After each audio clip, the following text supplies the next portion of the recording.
रात के 12 बज रहे थे। आरिफ अपनी बाइक से पहाड़ी रास्ते से लौट रहा था। हवा इतनी ठंडी थी कि उसके हाथ कांपने लगे। तभी उसे दूर एक लाल चुन्नी उड़ती दिखी, लेकिन वहां इंसान दिख ही नहीं रहा था। जब वो पास पहुंचा, चुन्नी अचानक जमीन पर गिर गई, जैसे किसी ने खुद फेंकी हो। आरिफ ने जैसे ही उसे उठाया, पीछे से एक महिला की आवाज आई, ये तुम्हारा नहीं है। वो पीछे मुड़ा, कोई नहीं। 200 मीटर आगे जाते ही उसे सड़क के बीच एक औरत खड़ी दिखी। लंबे खुले बाल, सफेद कपड़े और चेहरे पर कोई भाव नहीं। वो बस एक ही सवाल पूछ रही थी, तुम्हें भी वो दिखता है जो मुझे पीछा करता है? आरिफ डर गया। उसके पीछे कौन? लेकिन उसके आसपास तो कोई नहीं था। आरिफ ने हिम्मत करके बोला, कौन पीछा करता है? औरत ने धीरे से मुस्कुराया, तुम्हारी परछाई। आरिफ नीचे देखता है, उसकी परछाई वहां नहीं थी। वो घबराकर पीछे हटता है और जैसे ही 2 कदम पीछे जाता है, एक लंबी काली परछाई पेड़ों के बीच से निकलकर उस औरत के पास खड़ी हो जाती है। औरत ठंडी आवाज में बोलती है, ये मेरे साथ चिपकी हुई है, सालों से, तुमसे मिलने तक। आरिफ ने बाइक स्टार्ट करने की कोशिश की, लेकिन बाइक एक झटके से बंद हो गई। औरत करीब आई। उसकी आंखें अब काली हो चुकी थीं। उसकी आवाज फटी हुई सी लग रही थी, ये परछाई अब तुझे चाहती है। परछाई अब धीरे धीरे बढ़कर आरिफ की तरफ आने लगी। उसका शेप इंसानी नहीं था, लंबा, टेढ़ा और बिना चेहरा का। आरिफ ने डरकर पीछे दौड़ना शुरू किया। परछाई उसकी चाल कॉपी कर रही थी, लेकिन उससे 3 गुना तेज। औरत चीखती हुई बोली, रुक जा, अगर भागा तो ये तुझे मार देगी, पर अगर खुद रुक गया तो बस तुझ में घुस जाएगी। आरिफ नहीं रुका, वो दौड़ता गया और तभी उसके सामने सड़क पर एक ट्रक आया और सब अंधेरा। सुबह लोग दुर्घटना वाली जगह पहुंचे। सड़क के किनारे आरिफ की बाइक पड़ी थी। बाइक टूटी हुई थी, लेकिन आरिफ कहीं नहीं मिला। लोग बस एक ही चीज देखकर डर गए, उसके पास पड़े पत्थर पर लंबे काले खरोंच बने थे। मैंने कहा था वो तुझे पसंद करती है। और उसी रात से पहाड़ी रास्ते पर लोग एक मर्द की लंबी परछाई को भटकते देखते हैं, जहां पास में खड़ी एक औरत बस एक ही सवाल पूछती है, तुम्हें भी वो दिखता है? अगर आपको ऐसे रियल हॉरर और जिन्नत की कहानियां पसंद आती हैं, तो एक सब्सक्राइब जरूर कर दो, क्योंकि अगला पार्ट इतना स्केरी होने वाला है कि आप मिस नहीं करना चाहोगे। एक ऐसी कहानी जो आखिर तक दिमाग हिला दे कहानी है रईस की, जो हर रात काम से देर से लौटता था। एक दिन गांव के बाहर कच्चे रास्ते पर उसे एक औरत दिखाई दी, सफेद कपड़ों में बाल खुले हुए और चेहरे पर अजीब सी मुस्कान। रईस ने गाड़ी रोकी और पूछा, आपको लिफ्ट चाहिए? औरत मुस्कुराई और धीरे से बोली, मस्जिद तक छोड़ दो, बहुत देर हो गई है।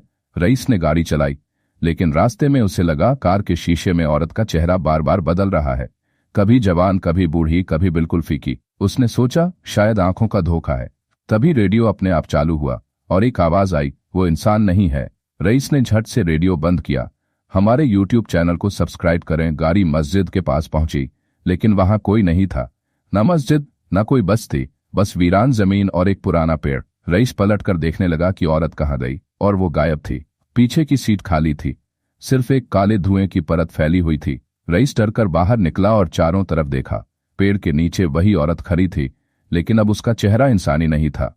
आंखें लाल, पैर उल्टे और आवाज भारी, क्यों छोड़ा मुझे उस रात? मैंने तो कहा था वापस आना। रईस कांप गया। उसे याद आया कि 3 साल पहले उसने इसी रास्ते पर एक हादसे में एक औरत को मरते देखा था, और वो उसी की आत्मा थी, या शायद कोई जिन्नात जिसने उसका रूप ले लिया था। अचानक हवा में ठंडक बढ़ी और पेड़ के पीछे से काला साया निकला, लंबा धुएं जैसा, लाल आंखों वाला जिन्नात। वो औरत के पास जाकर बोला, अब तू अकेली नहीं, मैं लौट आया हूं। दोनों के शरीर से काला धुआं उठने लगा और कुछ ही सेकंड में दोनों हवा में गायब हो गए। रईस वहीं बेहोश होकर गिर पड़ा। सुबह लोग वहां पहुंचे तो सिर्फ गाड़ी मिली, दरवाजे खुले और सीट पर जले हुए निशान थे। रईस जिंदा था, लेकिन बोल नहीं पा रहा था। जब होश आया तो उसने बस इतना कहा, वो दोनों अब साथ हैं और आज भी उसी पेड़ के नीचे लौट आते हैं। कहते हैं आज भी रात को अगर कोई उस रास्ते से गुजरे तो वो औरत लिफ्ट मांगती है, और अगर तुमने हाँ कह दी तो वो पीछे बैठ जाती है, लेकिन शीशे में उसका चेहरा मत देखना, कभी नहीं। यह कहानी है फैजान की, जो हर रात मस्जिद की सफाई करता था। रात के 11 बजे के बाद वहां कोई नहीं रहता, बस वो अकेला और अल्लाह का घर। एक हफ्ते से उसे मस्जिद के पीछे से अजीब सी सरसराहट और फुसफुसाहट सुनाई देने लगी थी। कभी कोई कहता, फैजान उधर मत जाना। कभी आवाज आती, पानी दे दो। शुरू में उसने सोचा शायद हवा का असर है, लेकिन हर रात आवाजें बढ़ने लगी। पर उसने तय किया कि आज पता करेगा कि आखिर वहां कौन है। वो टॉर्च लेकर मस्जिद के पीछे गया। वहां पुराना कुआं था और उसके आसपास रेत पर किसी के पैरों के निशान, पर वहां कोई इंसान नहीं था। अचानक कुएं से किसी के पानी पीने की आवाज आई, जैसे कोई जानवर या इंसान अंदर बैठा हो। फैजान ने टॉर्च नीचे डाली तो पानी के अंदर किसी की लाल आंखें चमकती हुई दिखीं। जिन्न का सामना वो डर कर पीछे हटा। तभी किसी ने उसके कंधे पर हाथ रखा। वो पलट कर देखने गया, लेकिन वहां कोई नहीं था। हवा अचानक ठंडी हो गई और कुएं से एक काली परछाई निकलने लगी। वो परछाई हवा में तैर रही थी, धीरे धीरे इंसान का रूप लेने लगी। आवाज आई, इस जगह को मत छू ये मेरा घर है। फैजान डर के मारे कुरान की आयतें पढ़ने लगा, औजु बिल्लाहि मिनश शैतानिर रजीम। लेकिन जैसे जैसे वो पढ़ता गया, जिन्न की आवाज और गहरी होती गई, रुक जा वरना तू मुझे भी जला देगा। रात का खौफ। अचानक मस्जिद के सभी पंखे और लाइट अपने आप चालू बंद होने लगे। दरवाजे अपने आप खुलने बंद होने लगे। फैजान जमीन पर गिर गया। उसकी टॉर्च टूट चुकी थी। जिन्न की परछाई उसके चारों तरफ घूम रही थी। उसी पल मस्जिद की अजान की रिकॉर्डिंग अपने आप चालू हो गई। जिन्न ने एक चीख मारी और काले धुएं में गायब हो गया। कमरा शांत हो गया, बस हवा में हल्की इत्र की खुशबू रह गई। 4. सुबह का रहस्य। सुबह जब लोग मस्जिद पहुंचे, उन्होंने देखा कुएं के पास रेत पर अजीब निशान बने थे, जैसे किसी ने अंदर से बाहर निकलने की कोशिश की हो। फैजान बेहोश पड़ा था, लेकिन जिंदा था। होश आने पर उसने कहा, वो कोई बुरा नहीं था, बस कोई भूल गया था उसे याद करना। कहते हैं उस दिन के बाद से मस्जिद के पीछे की आवाजें बंद हो गईं, लेकिन कभी कभी अजान के बाद हल्की सी फुसफुसाहट आज भी सुनाई देती है, पानी दे दो। अगर तुम्हें ये कहानी पसंद आई हो तो इस वीडियो को लाइक करो और नीचे कमेंट में लिखो, मैंने सुना, ताकि मुझे पता चले कि तुमने इसे आखिर तक सुना है।